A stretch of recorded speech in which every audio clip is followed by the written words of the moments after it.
मक्खन हरण चतुर्भुज पहली बार देखे। बोलो मक्खन हरण चतुर्भुजनाथ की। दो भुजा से धोती पकड़ के बैठे हैं, दो भुजाते छीको पकड़ रखो है। चतुर्भुज रूप में ठाकुर जी प्रकट है गए। कुमनदास जी वह रूप को देख करके आनंदित है गए। कुमनदास जी के तो हाथ ढीले पड़ गए, नेत्र बंद है गए, भाव आवेश में चले गए। अब कुमनदास जी के तो तन हिलन लगो। अब तो कुमनदास जी नीचे को हिलन लगे। ठाकुर जो ए कुंभना कहा कर रहा है, अरे कुंभना अरे मैं गिर जाऊंगा, कुंभना ऐसा मत करे।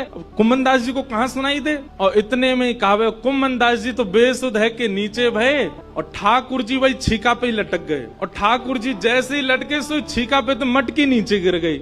मटकी नीचे गिरती जोर की आवाज भई, पूरे घर के लोग उठ गए। ओ चोर आ गए, चोर आ गए, चोर आ गए। सखी ने उठाया मोटो वारो बांस और निकर के जैसे ही बाहर आई, कुमनदास जी तो बेसुध पड़े। ठाकुर जी झटपट उछल करके माथे भाज गए। कुमनदास जी वहीं रह गए। सखी ने आए करके महाराज कुमनदास जी में डंडा दिए 15-20, लेकिन कुमनदास जी तो नेत्रों से नीर बहा रहे हैं। और जैसे ही देखे श्री कुमनदास, ए बाबा ए कुंभना, तुम तो वहां मंदिर में कीर्तन गाओ है बाबा, तो शर्म नहीं है?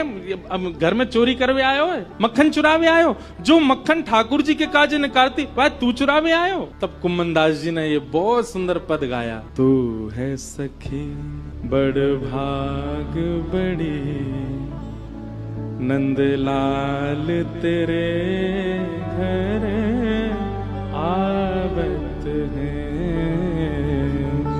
कुमनदास जी चरणों में गिर गए उस सखी के और बोले मैंने पूरे विश्व को उनका यश गाते हुए सुना है। अरे सखी तेरे धन्य भाग, कल रात्रि में ठाकुर जी तेरो यश मुंह को सुना रहे। बोले ऐसे मक्खन निकारे, ऐसे मटकी में धरे, बाको घर यहाँ है, यहाँ कुएं ऐसी है वैसी है, तेरो यश ठाकुर जी गावे। पर ये तेरो यश गावत है, पर तेरो यश गावत है। कुमनदास जी कह रहे हैं वो तोसो इतनो प्रेम करें, इतनो प्रेम करें, इतनो प्रेम करें। ठाकुर जी बोले, सखी बोली कितनो प्रेम करें। तब कुमनदास जी कहते हैं कुंभन दास लाल गिरिधर के, कुंभन दास लाल गिरिधर वे तेरे ही हाथ